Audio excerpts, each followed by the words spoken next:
Hi everyone, how's everyone doing? Feeling a bit under the weather today, so just gonna be a quick video. I'm gonna be talking about the battle of your mind. Oh bro, oh sis. Look, you know when the narcissist comes to hoover you, right? What do you think about once you've ended that conversation or you've hung up the phone or whatever happens after they try to hoover you? Please tell me what happens. Yeah, you start thinking about them, you start thinking about the past, you start to get angry, you start to get upset. But remember, before they called, right, was you even thinking about them? No, you wasn't. You're probably thinking about what to put on for dinner, probably thinking about what TV show to watch, you're probably thinking about something completely different. As soon as they hoover you or they say some horrible stuff to you, even if they try to love bomb you, it doesn't matter what they do, they're now on your mind. The battle is for your mind. This is what I need you to understand. This is why you have to really trick and train your brain, especially after an abusive relationship. It has to be a thing where it's like, if you see someone get married, and let's just say you were married or you were thinking about getting married with a narcissist, then you have to really, sit back and say to yourself, okay, I will find somebody and I will get married in the future. You can't then be thinking, oh, I was meant to get married to the narcissist and this was meant to happen and that was meant to happen, because then you're going backwards. Then you're not going to heal because you're thinking about what was meant to happen with the narcissist. And they do that to keep them. All they want is for them to be in your mind. That's all they want.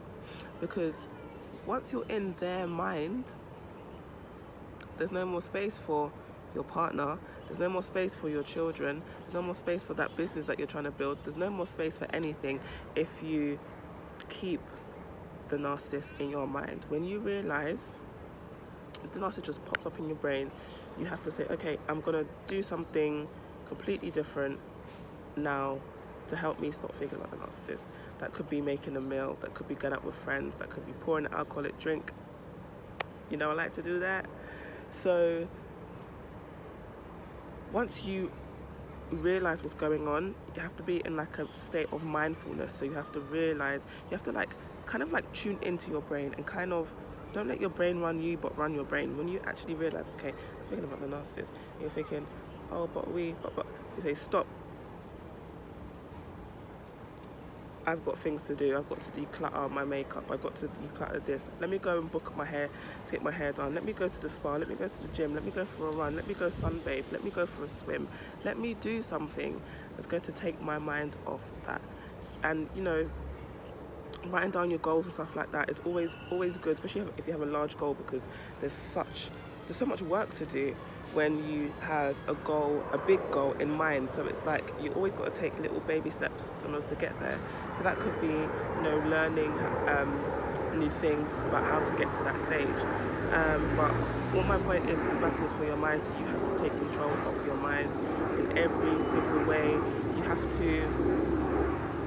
It's really tough. It is really tough, reading a book, watching a podcast or listening to a podcast rather, do something that's going to help you take your mind off, keep your mind so busy, keep your mind ticking.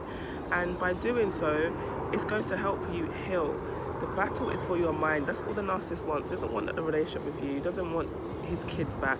He doesn't want anything but your mind, because wherever your mind goes, everything else flows. Your mind is thinking about him, that means your energy is going to be towards him. And nobody said this, and no one's told me this, but I believe if I'm thinking about the narcissist, he's still gaining narcissistic supply. He's still gaining energy from me, because that thought in your mind is energy.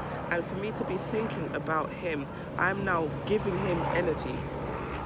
Okay? But if you ever think about when, let's just say, you're thinking about one of your friends and then you see them in the street and you're like, oh my god, I was literally just thinking about you. Or if you're thinking about somebody and then they call you, remember, it's frequency levels, you're on the same frequency. So you're thinking, oh my god, I was just thinking about you, and that person just called. So your thoughts are very powerful, and that's the main thing they want, and that's the main thing that they broke down. They broke down your mind, and everything else followed after that.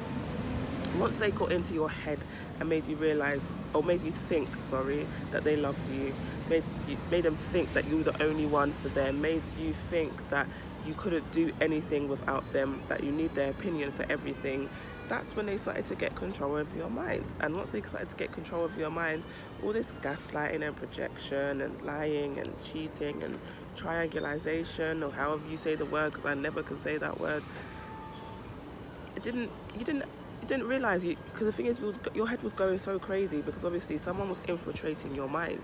The battle was with your mind. Going slightly off topic, even if you're depressed, your mind is the one that's taken over, telling you, you're worthless, you can't get up. Your mind's telling you you have no energy to get up, brush your teeth, get in the shower. So your mind is so important. So I never actually understood the saying, mind, body and soul, until dealing with a narc. So once my mind was, depreciating, if that's even the right word to use for it, once my mental health was just declining, that's when my body started to decline. I started to get these illnesses, these sickness, started to get sick. Body was just not in good condition. And then after my body was declining, that's when my soul was being ripped out of my body. And what I mean by that is, I didn't know who I was. I was literally an empty shell. I was literally walking around. My eyes were dead. I didn't know what I liked to eat. Didn't know what I liked to drink. Didn't know what I wanted to do in my life. I didn't have a clue about anything. And it's because my soul, it was mind, body and soul. Once my mind was broken down, once my body was broken down, my soul was the last thing to go.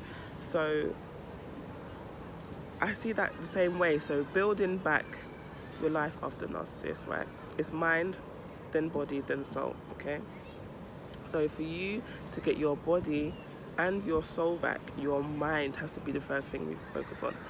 Focusing on our mind, controlling our mind. What are we doing with our mind? Is it ticking? Are we reading boxes? Is there stuff that's doing? Are we just sitting there watching TV and letting our mind just get taken over? No. It's our mind, our body. So once our mind is right, our body will follow. Our body will all of a sudden have more energy to do stuff. Now you can get up. Now you can do videos. Now you can get up. Now you can do exercise.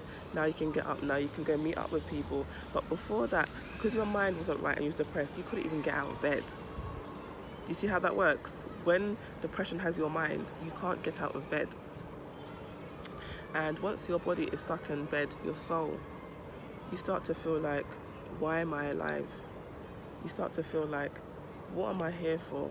Nobody will miss me if I'm gone. You start to feel like all these negative, I don't even like saying stuff like that because power of the tongue, but you start to feel like and say some horrible stuff to yourself. And that breaks down your soul, because remember, your soul, your mind is listening. Your soul, is listening to what your mind's telling it.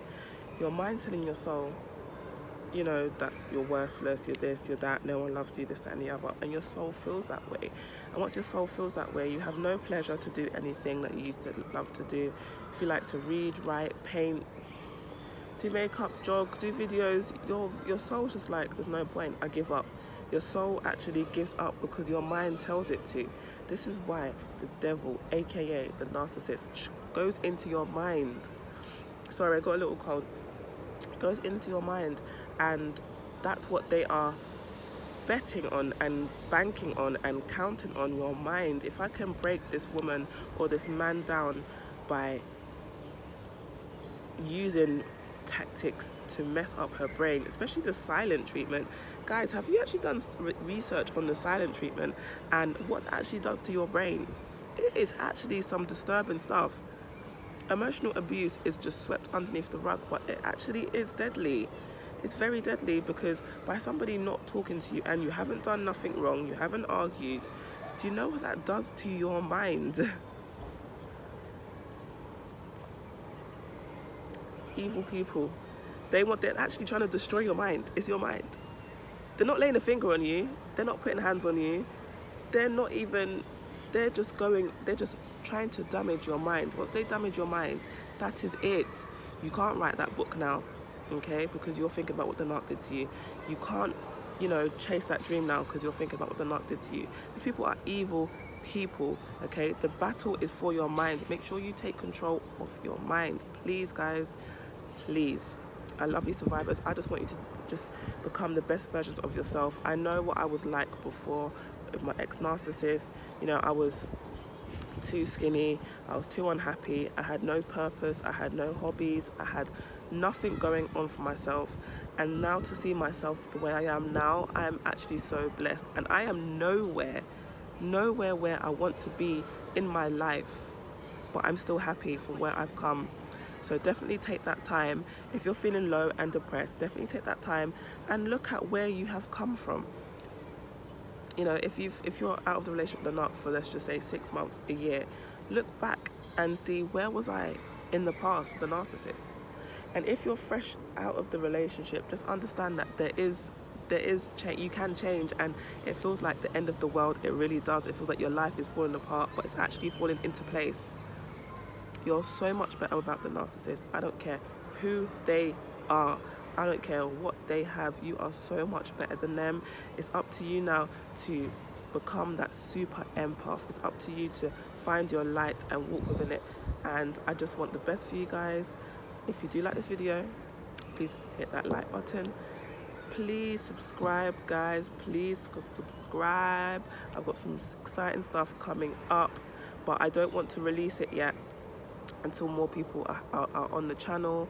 But I do appreciate every one of you, and every one of you subscribers, and everyone commenting, everyone liking, and everyone that is sharing. And if you haven't, share these videos.